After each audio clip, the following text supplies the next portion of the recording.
ऐका आदित्य राणूबाई तुमची कहाणी। आटपाट नगरात एक ब्राह्मण होता। तो नित्य समिधा फुलं दुर्वा आणवयास रानात जात असे। तिथं नागकन्या देवकन्या वसा बसत होत्या। काय ग बायांनो, कसला वसा बसता तो मला सांगा। तुला रे वसा कशाला हवा? उच्शील मातशील घेतला वसा टाकून देशील। ब्राह्मण म्हणाला, उतत नाही मातत नाही, घेतला वसा टाकत नाही।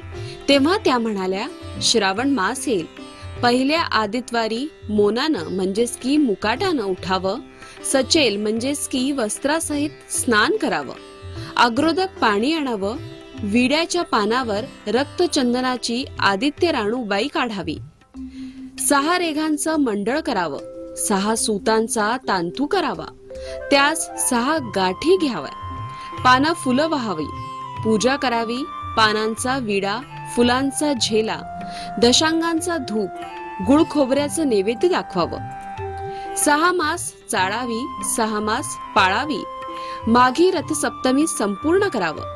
संपूर्णास काय करावं? गुळाच्या पोळ्या, बोटव्यांची खीर, लोणकढ तूप, मेहून जेवू सांगावं।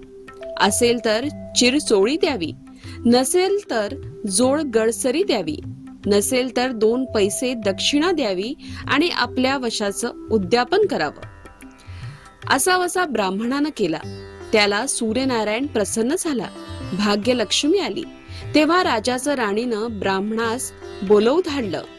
ब्राह्मणास जाते वेळेस भिवू लागला, कापू लागला। तेव्हा राजाच्या राणीनं सांगितलं की भिवू नका, कापू नका, तुमच्या मुली आमच्या इथे द्या, आमच्या मुली गरीबाच्या तुमच्या घरी कशाला द्याव्या? दासी कराल, बटकी कराल। राणी म्हणाली, दासी करत नाही, बटकी करत नाही, राजाची राणी करू, प्रधानाची राणी करू। मार्गेश्वराचा महिना आला। ब्राह्मणानं लगीन करून मुली दिल्या। एक राजाच्या घरी दिली, एक प्रधानाच्या घरी दिली। गेल्या पावली मुलींचा समाचार घेतला नाही। 12 वर्षांनी समाचारास ब्राह्मण निघाला, राजाच्या घरी गेला। लेकीनं बसायला पाट दिला, पाय धुवायला पाणी दिलं। बाबा बाबा गुळ खा, पाणी प्या। गुळ खात नाही, पाणी पित नाही, माझी कहाणी करायची आहे ती तू ऐक। तुझी कहाणी ऐकायला मला काही वेळ नाही। राजा पारधीला जाणार आहे, त्याला जेवायला उशीर होईल। तोच त्याचे मनात राग आला, तेथून निघाला, प्रधानाच्या घरी गेला। तिनं पाहिलं आपला बाप आला म्हणून बसायला पाट दिला, पाय धुवायला पाणी दिलं। बाबा बाबा गुळ खा, पाणी प्या। गुळ खात नाही, पाणी पित नाही, माझी कहाणी करायची आहे ती तू अगोदर ऐक। तुझी कहाणी नको ऐकू तर कोणाची ऐकू? घरात गेली, उतरंडीची 6 मोती आणली, 3 आपण घेतली, 3 बापाच्या हातात दिली। त्यानं मनोभावे कहाणी सांगितली। लेकीनी चित्ते भावे ती ऐकली। नंतर जेवून खाऊन बाप आपल्या घरी आला। बायकोनं विचारलं, मुलींचा समाचार कसा आहे? जिनं कहाणी ऐकली नाही ती दारिद्र्याने पिडली, दुखानं व्यापली। राजा मुलखावर निघून गेला। जिनं कहाणी ऐकली होती ती भाग्यानं नांदत आहे। इकडे दरिद्री जी झाली होती तिनं आपल्या लेकास सांगितलं, मावशी घनघोर नांदत आहे, तिकडे जाऊन काही दिलं तर घेऊन ये। पहिल्या आदितवारी पहिला मुलगा उठला, तळ्याच्या पाळीत जाऊन उभा राहिला। अग अग दासींनो, तुम्ही दासी कोणाच्या? आम्ही दासी प्रधानाच्या। प्रधानाच्या राणीला जाऊन सांगा, तुमच्या बहिणीचा मुलगा आला आहे। कसा आला आहे, का आला आहे? फाटकं नेसला आहे, तुटकं पांघरला आहे, तळ्याच्या पाळीला उभा राहिला आहे, परसदारानं घेऊन या।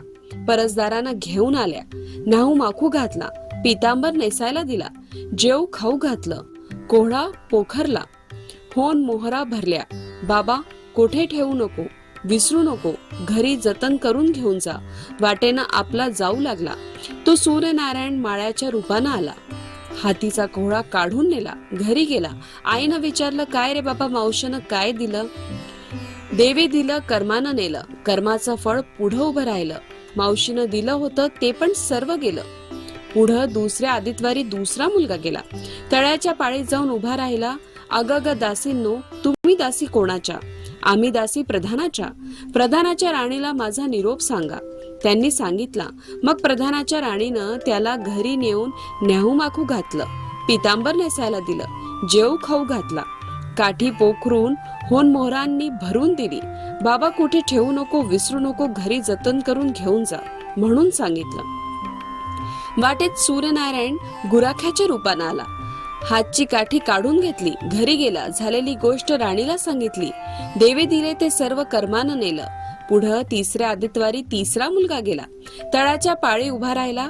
पहिल्यासारखा प्रधानाच्या राणीनं घरी नेऊन न्याहू घातला. पितांबर नेसायला दिलं. जेव खाऊ घातलं. नारळ पोखरून होन मोहरांनी भरून दिला. कुठे ठेवू नको, विसरू नको म्हणून सांगितलं. घरी जाताना विहिरीच्या काठी नारळ ठेवून पाणी प्यायला विहिरीत उतरला. तो नारळ गडगडून विहिरीत पडला. घरी गेला. आईनं विचारलं, काय रे बाबा, मावशीने काय दिलं? आई ग, मावशीने दिलं, पण देवानं ते सर्व बुडालं. चौथ्या आदित्यवारी चौथा मुलगा गेला. तळाच्या पाळी उभा राहिला. त्यालाही प्रधानाच्या राणीनं घरी नेऊन न्याहू घातला. पितांबर नेसायला दिला. जेव खाऊ घातलं. त्याला दह्याच्या शिदोरी होन मोहरा घालून बरोबर दिली. सूर्यनारायण घारीच्या रूपानं आला. हातची शिदोरी घेऊन गेला. घरी गेला. आईनं विचारलं, काय रे बाबा, मावशीनं काय दिलं? आई ग, मावशीनं दिलं, पण देवानं ते सर्व नेलं. पाचव्या आदित्यवारी तळ्याच्या पाळी ती उभी राहिली. दासीनं तिला निरोप तिच्या बहिणीला सांगितला. बहिणीनं तिलाही परसदारानं घरी नेलं. न्याहू घातली. पाटव नेसायला दिलं. प्रधानाची राणी आदित्यवारी कहाणी करू लागली. काय वसा करतेस तो मला सांग. बहीण म्हणाली, अग अग चांडाळणी, पापिणी, बापाची कहाणी ऐकली नाहीस म्हणून तुला दारिद्र्य आलं. राजाच्या राणीनं विचारलं, याला उपाय काय करू? तेव्हा तिने वसा सांगितला. ती बहिणीच्या घरी राहिली. श्रावण मास आला. सांगितल्याप्रमाणे सूर्यनारायणाची पूजा केली. इकडे राजाला भाग्य आलं. राजानं बोलावू धाडलं. मावशी मावशी, तुला छत्र आलं, चाम्र आलं, पाईक आलं.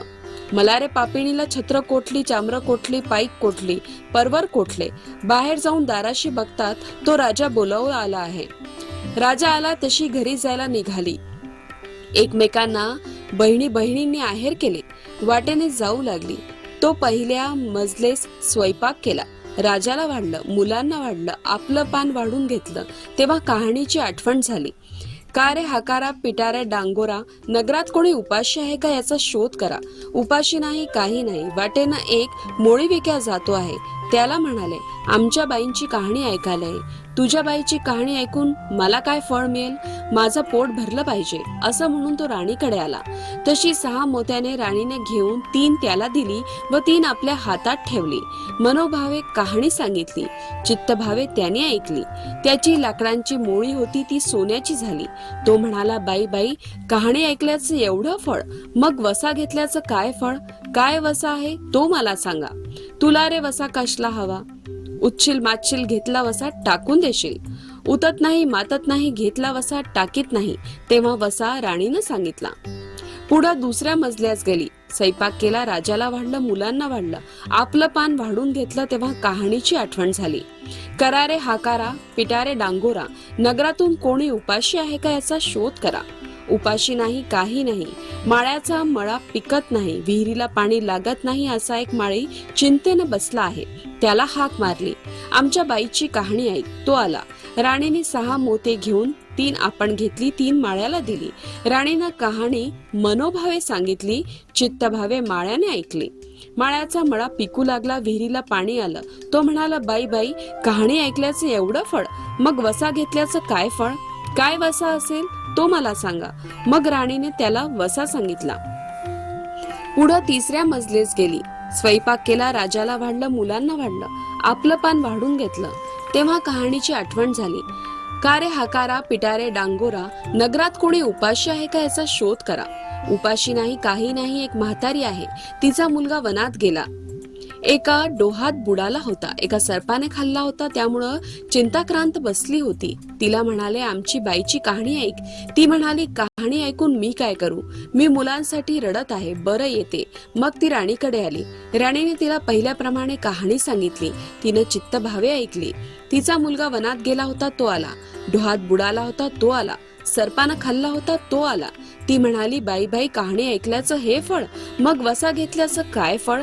काय वसा असेल तो मला सांगा. मग राणीने तिलाही वसा सांगितला. पुढं चौथ्या मजलेस गेली, स्वयंपाक केला, राजाला वाढलं, मुलांना वाढलं, आपलं पान वाढून घेतलं. तेव्हा कहाणीची आठवण झाली. का रे हकारा, पिटारे डांगोरा, नगरात कोणी उपाशी आहे का याचा शोध करा. उपाशी नाही, काही नाही, काना डोळा, मांसांचा गोळा, हातपाय नाही असा एक मनुष्य रस्त्यामध्ये होता. त्याच्या अंगावर तांब्याभर पाणी ओतलं. पालथा होता तो उलथा केला. 6 मोते होते, 3 मोती त्याच्या बेंबीवर ठेवली, 3 मोते आपण घेतली. राणीनं मनोभावे कथा सांगितली, ती त्याने ऐकली. त्याला हातपाय आले, देह दिव्य झाला. तो म्हणाला, कहाणी ऐकल्याचं एवढं फळ, मग वसा घेतल्याचं काय फळ? काय वसा तू मला सांगा. मग राणीनं त्याला वसा सांगितला. 5व्या मुक्कामास घरी आले, स्वयंपाक केला, सूर्यनारायण जेवायला आले. 7 दरवाजे उघडले, लोह गंगाळ पाणी तापलं. षड्रस पक्वान्न जेवायला केली. सूर्यनारायण भोजनास बसले. त्यांना पहिल्या घासाच केस लागला. ते म्हणाले, अग अग, कोणी पापिणीचा केस आहे. राजाचं राणीला 12 वर्ष दारिद्र्य आलं होतं. तिनं आदितवारी वळसणी खाली बसून केस विंचरले होते. काळं चवाळ डोईचा केस, वळसणीची कढी, डाव्या खांद्यांवरून वेशी बाहेर टाकून दे. राजाच्या राणीला सूर्यनारायणाचा कोप झाला तसा कोणाला होऊ नये. ब्राह्मणाला, मोळी विक्याला, राजाच्या राणीला, माळ्याला, म्हातारीला, काणा डोळा, मांसांचा गोळा इतक्यांना जसा सूर्यनारायण प्रसन्न झाला तसा तुम्हा आम्हा हो ही 60 उत्तराची कहाणी 5 उत्तरी